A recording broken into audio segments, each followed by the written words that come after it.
आप सभी को नमस्कार। आज मैं आप सभी के समक्ष रामायण की एक छोटी सी कहानी लेकर आई हूँ कि श्री राम जी को 14 वर्ष का वनवास क्या कैकेयी ने भरत की वजह से दिया था, इसके पीछे का क्या कारण था, तो जानते हैं ये कहानी।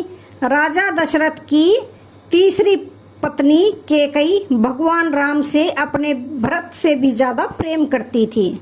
उन्हें राम से बहुत आशाएं थी। जब कैकेयी ने भगवान राम से 14 वर्षों का वनवास मांगा था, तब सबसे ज्यादा हैरान भरत हुए थे, क्योंकि वो जानते थे कि माता राम से कितना प्रेम करती है। लेकिन आपको जानकर हैरानी होगी कि देवताओं ने कैकेयी से यह काम करवाया था। इसके पीछे की एक रोचक कहानी है। विवाह से पहले कैकेयी दुर्वासा ऋषि की सेवा किया करती थी। कैकेयी की सेवा से प्रसन्न होकर महर्षि दुर्वासा ने कैकेयी का एक हाथ वज्र का बना दिया और आशीर्वाद दिया कि भविष्य में भगवान तुम्हारी गोद में खेलेंगे। समय का पहिया चलता रहा और कैकेयी का विवाह राजा दशरथ से हो गया। एक समय स्वर्ग में देवासुर संग्राम आरंभ हो गया। देवराज इंद्र ने राजा दशरथ को सहायता के लिए बुलाया। रानी कैकेयी भी महाराज की रक्षा के लिए सारथी बनकर देवासुर संग्राम में पहुंच गई। युद्ध के दौरान दशरथ जी के रथ के पहिए से कील निकल गई और रथ लड़खड़ाने लगा। ऐसे में कैकेयी ने कील की जगह अपनी उंगली लगा दी और महाराज की जान बचा ली। राजा दशरथ को जब पता चला कि कैकेयी ने युद्ध भूमि में किस साहस का परिचय दिया है, तो वह बहुत प्रसन्न हुए और कैकेयी को 3 वरदान मांगने के लिए बोला। कैकेयी ने उस समय तो प्रेम में यह कह दिया कि इसकी जरूरत नहीं है, अगर कभी जरूरत होगी तो मैं मांग लूंगी। कैकेयी ने राजा दशरथ को इसी वरदान के जाल में फंसा लिया और राम के लिए 14 वर्ष का वनवास मांग लिया। लेकिन 14 वर्ष के लिए वनवास क्यों मांगा, इसके पीछे कई कहानी है, कई राज छुपे हुए हैं। कैकेयी ने 14 वर्ष का वनवास मांग कर यह समझाया कि अगर व्यक्ति युवावस्था में 14 यानी 5 ज्ञानेंद्रियां कान, नाक, आँख, त्वचा, जीभ, 5 कर्मेंद्रियां वाक, वाणी, पाद, वायु, उपस्थ तथा मन, बुद्धि, चित्त और अहंकार को वनवास एकांत आत्मा के वश में रखेगा, तभी अपने अंदर के घमंड और रावण को मार पाएगा। दूसरी बात यह थी कि रावण की आयु में केवल 14 वर्ष ही शेष थे। तो प्रश्न ये उठता है कि यह बात कैकेयी कैसे जानती थी। ये घटना घट तो रही थी अयोध्या में, लेकिन योजना देवलोक की थी।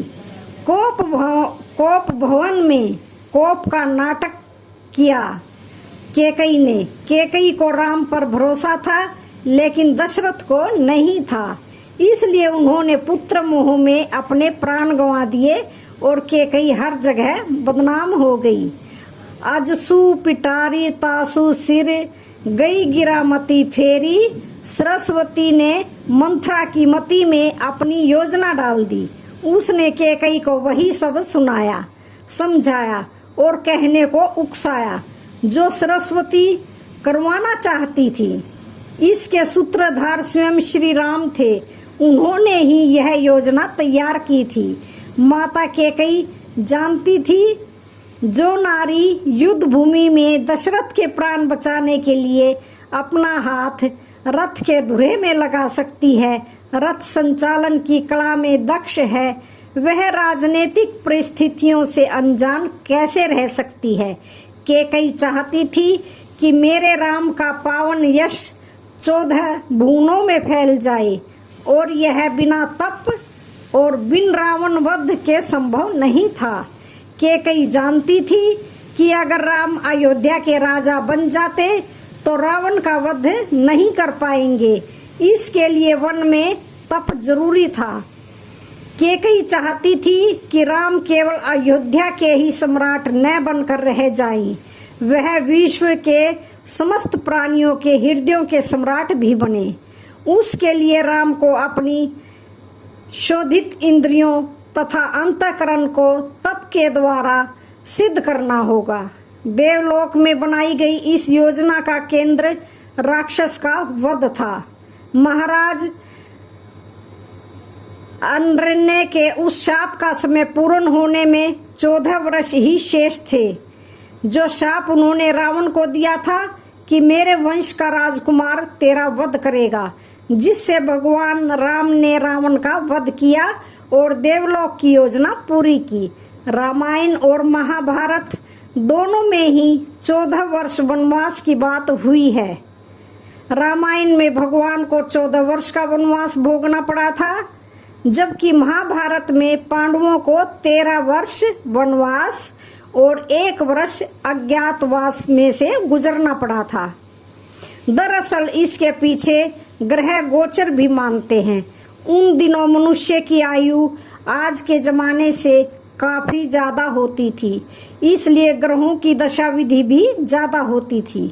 शनि चालीसा में लिखा है, राज मिलत बन राम ही दिनहा, कैकेयी हूँ की मति हरि लीनहा। यानी शनि की दशा के कारण कैकेयी की मति मारी गई और भगवान राम को शनि के समय अवधि में वन वन भटकना पड़ा और उसी समय रावण पर भी शनि की दशा आई और वह राम के हाथों मारा गया।